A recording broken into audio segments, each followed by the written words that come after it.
una wazimu. Mtu mwenye alivaniwa na Herodi jana alikata Yakobo kichwa, Petro atatoka.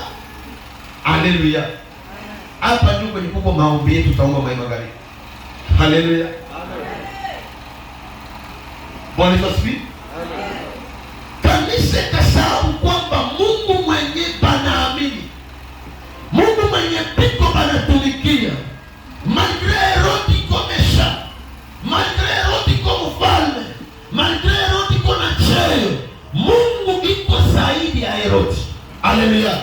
Sasa na wewe magharibi ya leo ujue, malgré adui mwenye iko na kupiga vita, malgré silaha zenye iko nazo, malgré maneno yenye iko nasema juu yako, Mungu wako mwenye uko naomba iko huru ya vile vyote yenye adui yako anafanya. Haleluya. Mungu iko huru sana problem yenye unapitia. Mungu iko huru sana na tatizo yenye inaweza kuwa inasumbua maisha yako.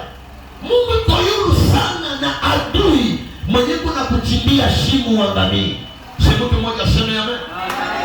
Unajua, sibana fikiria kama tunaweza fika hii wakati Bukavu tungali tunaishi, tuko tunapita hivi.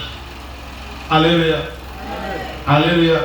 Hata na wewe ulikuwa vile sasa hivi petroli nyingine, kwa nasema basi kisha habari yetu. Haleluya. Kwa mtobautu tokao tunasababu kama Mungu mwetuko na iko yule M23. Haleluya. Jina la Bwana libarikiwe. Juu nasema M23 shina sema amen. Unaogopa unafanya. Sini bado sawa wewe. Tukitaka na unaweza waingia. Haleluya. Si mtu mmoja aseme amen. Petro akasema sasa hapa mimi nafahamu kwamba Mungu alituma malaika wake. Haleluya. Nataka mtu mmoja mwenye atafanya maombi ya kuita malaika problem iko na. Haleluya. Haleluya. Petro akafahamu hapa sasa mimi naona kwamba kumbe Mungu alituma malaika. Amen.